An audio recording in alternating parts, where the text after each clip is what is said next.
Hi, it's Stephanie Everett, and I'd like to welcome you back to the Suburban Chateau. Tonight we're going to go on another antiquing adventure. This time we're going to Carlisle, Pennsylvania.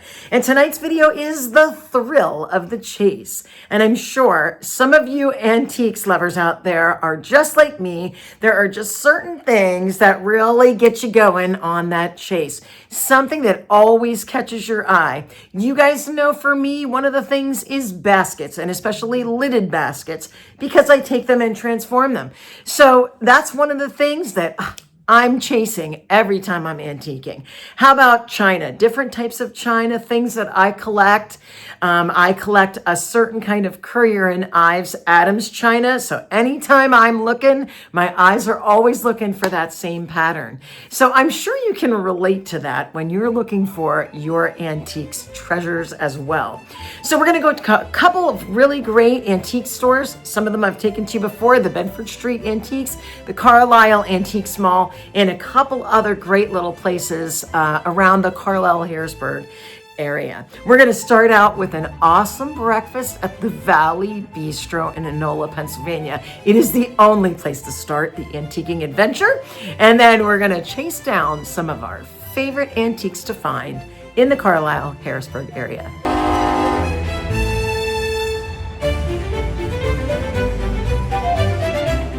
We always love seeing the freight trains that run through the Carlisle and Harrisburg area, but today we're on the chase, the thrill of the chase. We chase the train, and next we're going to chase some antiques. But before we get started on the antique chase, we always stop when we're in this area in Enola, PA, at the Valley Bistro. You cannot get better food than the Valley Bistro. And after this amazing lunch, we went to Carlisle, Pennsylvania. And some of the items that I'm on the chase for right now, always baskets. In particular, I'm looking for the lidded baskets. Some of them have like the longer burger style. I love those little liners. I just think they absolutely elevate those baskets to another level. And of course, I'm going to take them and paint on the lid. I transform them into something else. But I'm always on the hunt for the baskets, and they're super affordable in this area. Next is linens. I'm always looking for not only tablecloths, which I can do some different transformations with, purchase that tablecloth that you're looking at right now, but I'm also looking for quilts and napkins, anything I can turn into a pillow or just really transform. I absolutely love granny square quilts when they're crocheted. That one I should have picked up. I love the colors of, but my kids always talk me out of it. Mom, you have one just like that already, and they're probably right. But I love the time and attention that somebody took to those granny square quilts. So a great piece of tapestry pillow and just lots of aprons and different things like that. Now, the Dickens desk. You might ask me, what is the Dickens desk?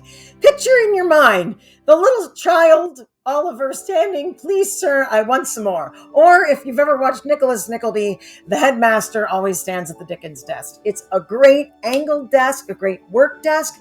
I personally have a Dickens desk that I use when I'm painting, but you can store things in one of these Dickens desks, and we just saw tons of them.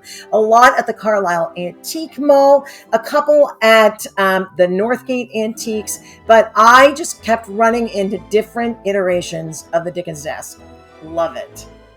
Next, I'm always looking for exciting glassware and china, and of course, I am never sad when I get to see at the Bedford Street Antique Mall an incredible, beautiful picture set right there. I just thought this tablescape was incredible, and I loved seeing all the pink depression glass, and that, of course, is something I'm always looking for, as well as milk glass. I've always collected milk glass. Lots of fun. Here's a little bit of a cubist ware, of course. I'm always on the lookout for that, and I thought these dishes were beautifully displayed. Along with the china and the glassware, I don't know why, but I'm so attracted to punch bowls. And we did see quite a few very interesting two carnival glass punch bowls right beside each other, and I did not get them. There was the Fostoria. I love to see that punch bowl. It is so gorgeous.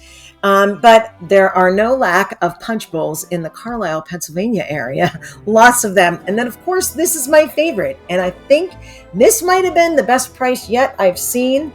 I think it was about $40 or $45 on that one. So I love that red rimmed cubistware bowl. Next up is wooden items. So sometimes I'm looking for wooden boxes, something again I can paint and transform. And the second thing are these really cute cutout pieces that you see often from Germany or in that German tradition. I just started collecting those. Of course, artwork is one of my favorite things to collect, and I love pictures or portraits of couples. That's one thing I do collect. And I also love Harrison Fisher prints, anything to do with fashion.